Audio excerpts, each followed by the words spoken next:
All right, YouTube. So as we all know, Deshaun Watson is facing a brand new case for his sexual allegations. And what it comes down to right now is, first of all, it is June 1st. Happy Wednesday, everybody. Hope everyone's safe and happy June.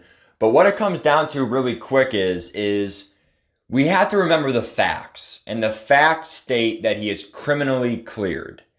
And criminal offenses are way higher than civil cases. And until he really is proven guilty, he's innocent.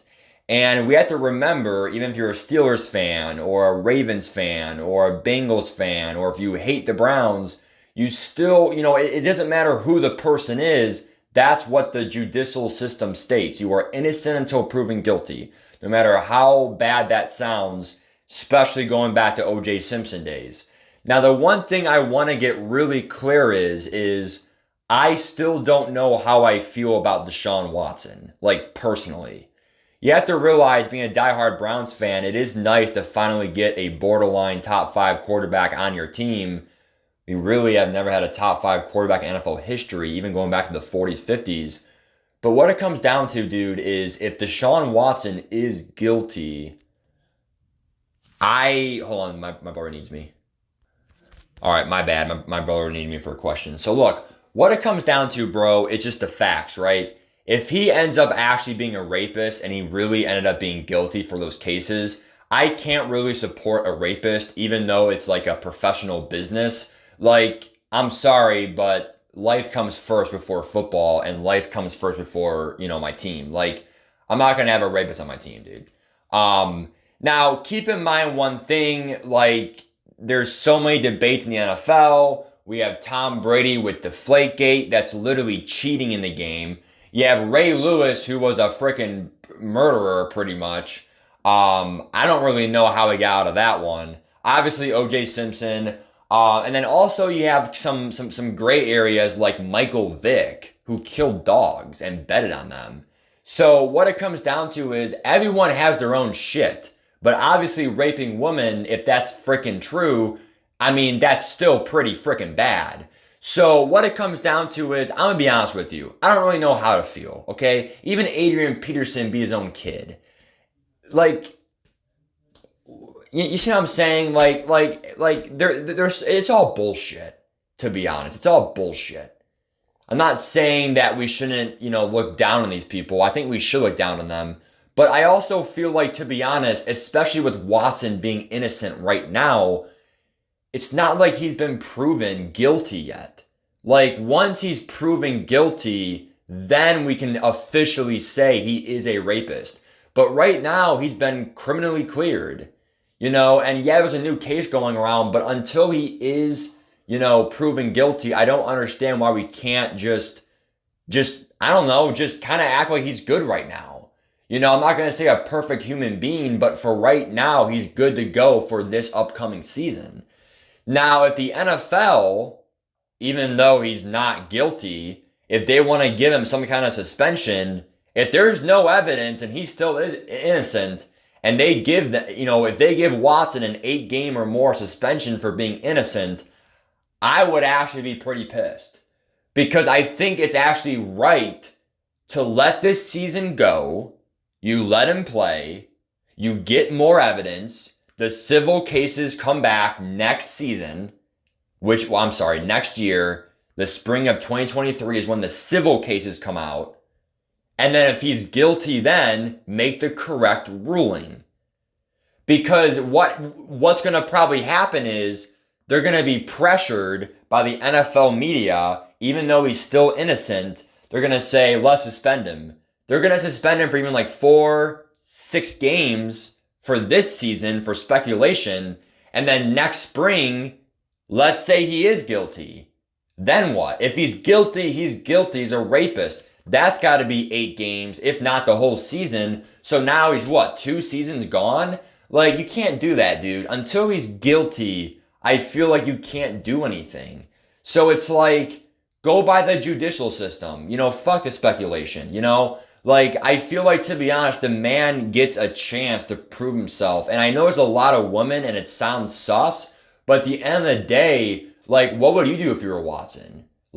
you see what I'm saying? Like, you got to put yourself in their shoes too. And again, if they're guilty, they're guilty. There's no, but there's no defending him. Even though I'm a diehard Browns fan, I can't defend a rapist. So that's what it comes down to. But look, in the grand scheme, let's say Deshaun Watson is suspended for the whole year, which is the worst case scenario. Yes, the Browns probably won't do much. Baker Mayfield will probably step in. If not, Brissett is not the worst quarterback. I would still take Brissett over like Daniel Jones, Carson Wentz. Especially because Carson Wentz lost to the Jaguars. And then also, I would also take him over, what's his name? Sam Darnold. So I would say Brissett would be like number 26, number 27. He's still one of the, bottom 7 quarterbacks. But still, I don't mind Brissett. Like I'm okay with that, right? Probably going to be an average or an above average year, wild card chance. If we somehow go above expectations, fine, maybe playoffs. But let's be honest, it's going to be a miracle to go to the Super Bowl. Like, we're talking like if the Browns have Watson suspended the whole season, and whether it's Baker, I would not say that's a miracle. I would say Brissett's a miracle because he's new to the system. Baker is going into his 5th year already. Time flies. He knows the system with, Stefanski now. I can't even believe it's Stefanski's 3rd year. Jeez, time flies. But look, that's the worst case scenario. If that happens, you already know I'm going to be pissed anyway. The best case scenario is he has no game suspended. And if he has no game suspended, look at the schedule, dude. Panthers, Jets, Falcons. Those should be 3 wins right there. Not 3 wins, but wins. That's 3 wins right there early in the season. We get momentum. Now, Pittsburgh, that's a coin flip. We're home, but Pittsburgh's always a tough team, right? But the Browns don't really have the toughest schedule. And it's like, I feel like if Deshaun Watson plays the whole year with Clowney and Garrett coming back, Denzel Ward, I really like Amari Cooper, and let's not forget Kareem Hunt's coming back, Nick Chubb, the crew, Dearness Johnson's a good 3rd running back. I would say almost playoffs guaranteed. If not, it's the biggest disappointment since 2000. So what it comes down to is then we have the in-betweens, which I'm going to be honest with you, I could care less. If Deshaun Watson is suspended for 2 games, who cares? It's Carolina and the Jets. If Brissett and the Browns team, the Browns roster on paper, if 2 games, him being suspended, if we can't go 1-1 or better, and we go somehow 0-2, you better believe I'm making an embarrassment Browns video with a paper bag over my head. Even suspended for 4 games. Jacoby Brissett, with that Pittsburgh defense, we're going to probably lose that game. But with Jacoby Brissett or Baker Mayfield, we should still beat the Panthers, Jets, and Falcons. So if he's suspended for 4 games, we should still go 2-2, if not 3-1. And then even if he's suspended for 6 games, that is pretty tough because then we had the Chargers in New England. But at the end of the day, it's not the Bills or the Bucs, which are 2 toughest opponents all year. So you have to realize some of our toughest opponents all year probably going to be at Baltimore. That's pretty dang tough. At Pittsburgh, that's pretty tough. At Cincinnati, that's pretty tough. And then at Buffalo versus Tampa Bay. And then Chargers is tough too. But our toughest games are more at the back half of the schedule. So the Browns got lucky in that sense that the first 6 games, it's besides the Chargers in New England, Pittsburgh's tough, but keep in mind we're at home and it's prime time, should be a good crowd. We kind of got lucky this year. The schedule aligned where if Deshaun Watson is out for 2, 4, or 6 games, we should still be going 3-3 or better because of our opponents. And if Watson does play, obviously, hopefully 4-2 or better. So that's what it comes down to. Yes, it's not going to be the easiest thing ever, but you have to realize he's also being paid $10 million this year against the cap.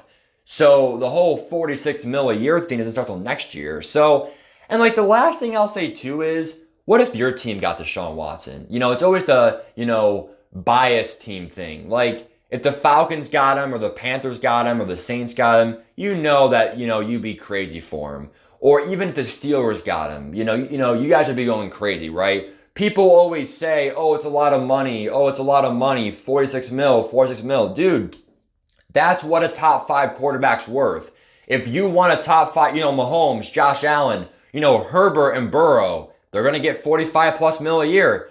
That's what a top 5, top 7 quarterback is worth in the NFL today.